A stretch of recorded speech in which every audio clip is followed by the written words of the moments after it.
Welcome to Break On Through, the podcast where we talk to up-and-coming musicians about their journey to the top, from where they started and where they're going. And today I have my father, who's playing the guitar right now.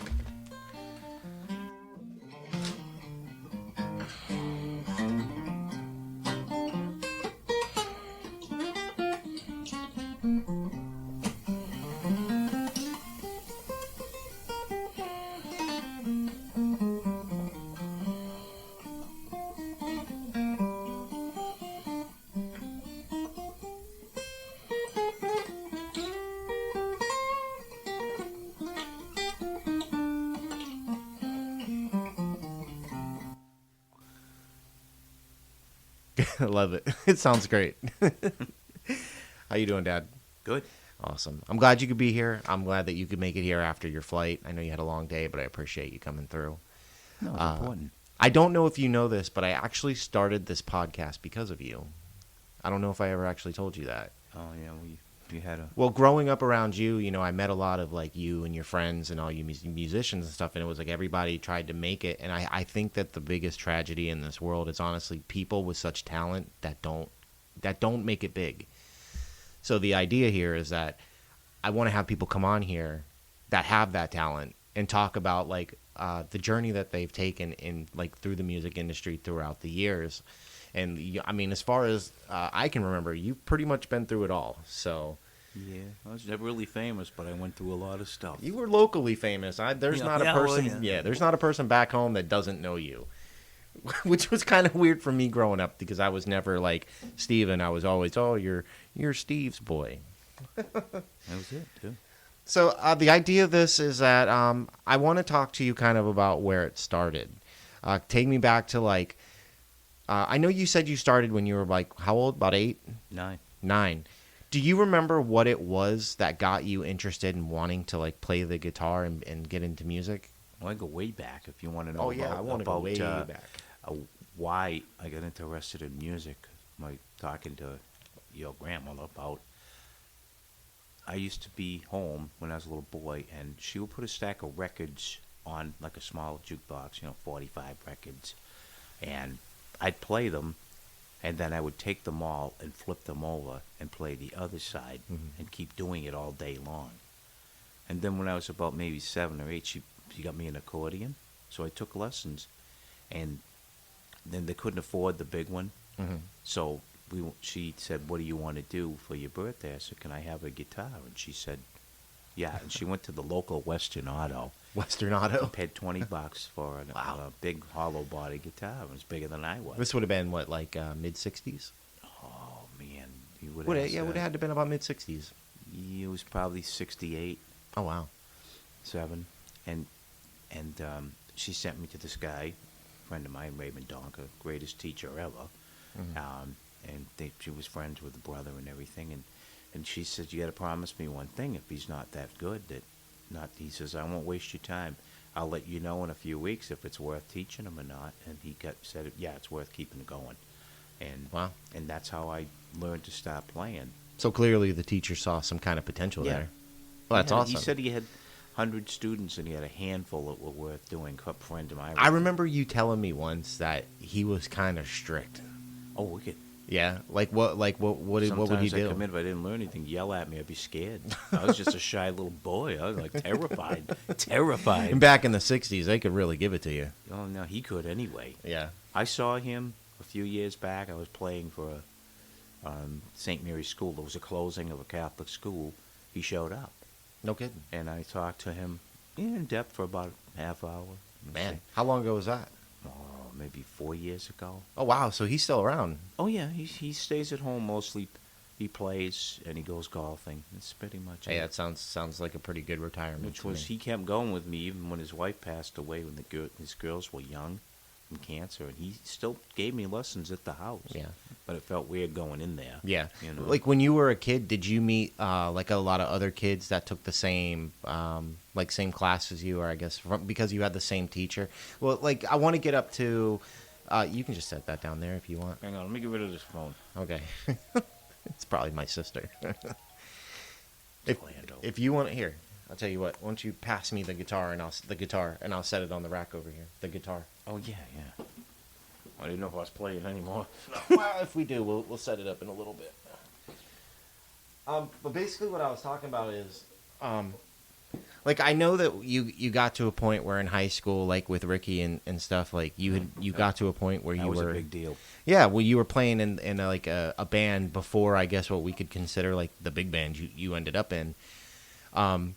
Did you meet like how did you meet all them guys? What was the story behind that? Oh, in high school.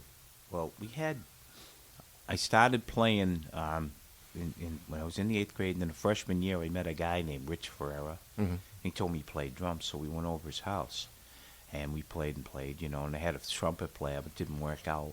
So I went and told Ricky, I says, hey, do you want to play bass? He was a piano player. He says, I played the cello, and I went, well, close enough. Yeah. So we got a bass, and he brought it home, and the next day he was playing actual bass. That's so weird because I know Ricky, and as long as I've ever known him, he's been a keyboard player. Well, he's a smart guy. Yeah, and talented. But we set it up, and he ended up getting a bass amp, like a cabinet, a cheap one with a cabinet, and I had an amp, and we, a next door neighbor, Mark Kaczewski, he built like a light show out of stuff, in the house. Yeah, you were telling me about that. Yeah, And that's pretty we cool. started doing gigs, walkathons, girls clubs, anything we could get.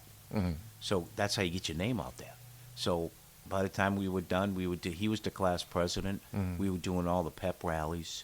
Oh, And like then- for school? Yeah, and Oh, then that's we sick. were doing like little gigs. We had New Year's Eve gig at this church.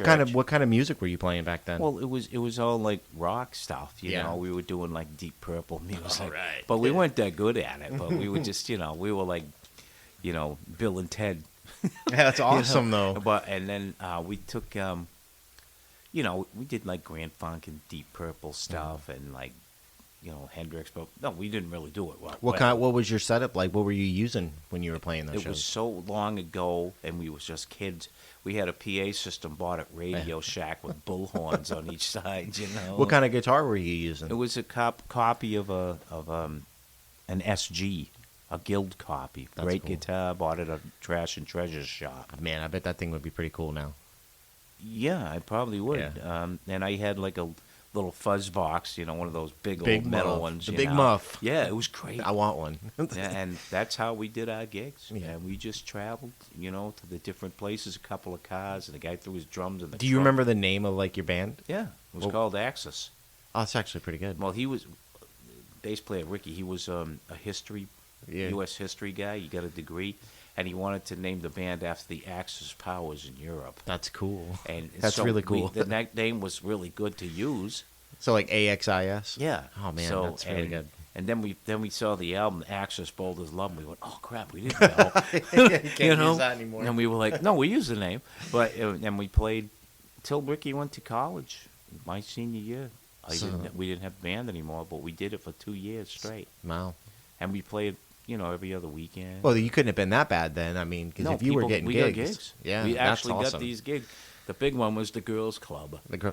See, it's strange for me as your son because like I was born into it by the time you were into Destiny, and I guess I just never really. You always grew up to me as like this figure of like, man, this is the best guitar player I know. He's so cool. Oh, I wasn't. No, but I mean that I knew. You're my dad. You were my hero as a kid.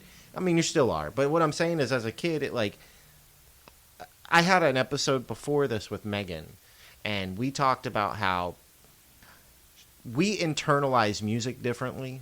Oh, you did? And I think it's because I grew up having you for a dad. I was always around music. There was never a time that my life wasn't filled with music. I had a jump start on most kids where they hear what their friends tell them to listen to.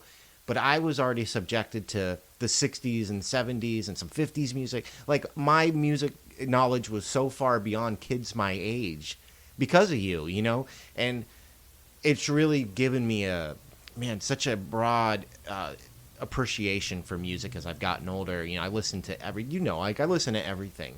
Well, I'll explain to you about. I wasn't the greatest guitar player. The talent I had was to put together the music right and what to do at a gig. Because a lot of guys are smoking guitar players, singers, but they have no idea how to handle a gig. Yeah.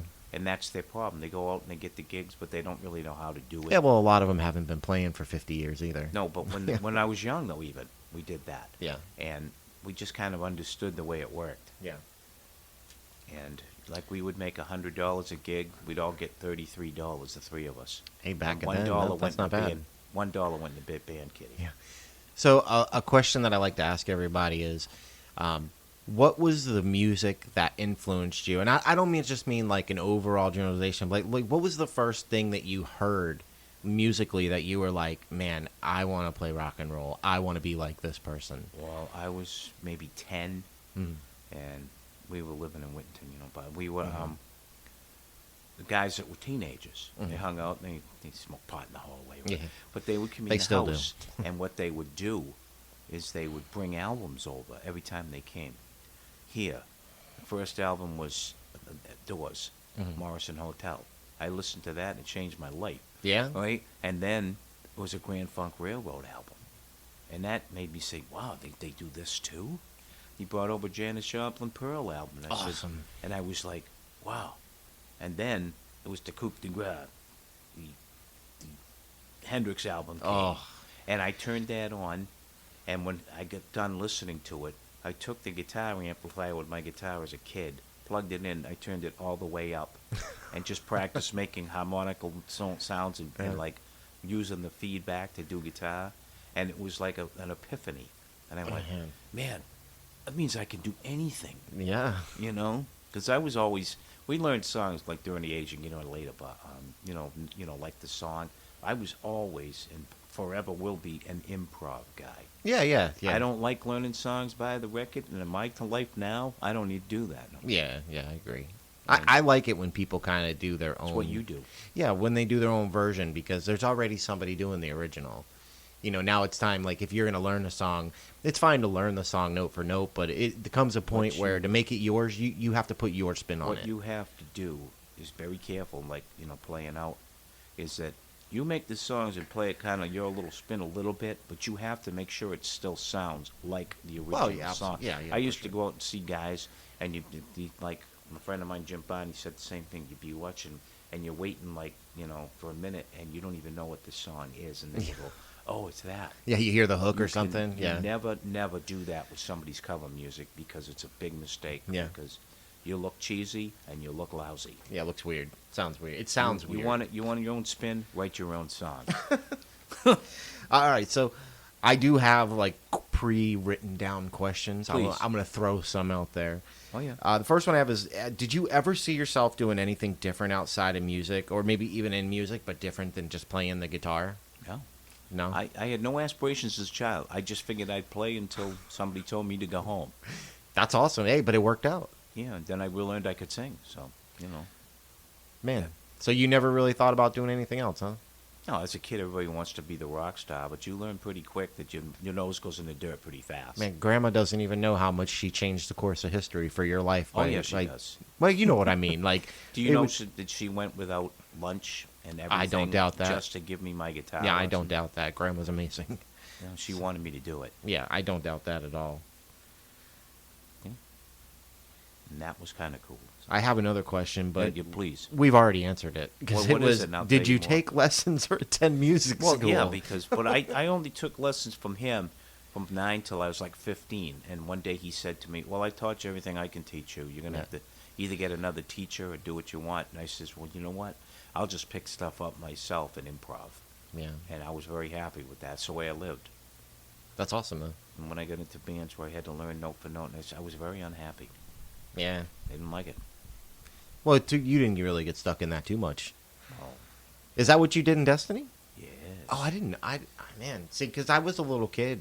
Well, we had to learn the songs during the 80s. The big thing was you had to learn the song like it was. Yeah. Because for guitar work, it wasn't as much work as during the 80s. The keyboard player was taking over all that Yeah. role. Now, did you go straight from? Well, you couldn't have. So, what did you do after Ricky went off to college? And Oh, I played solo for sure.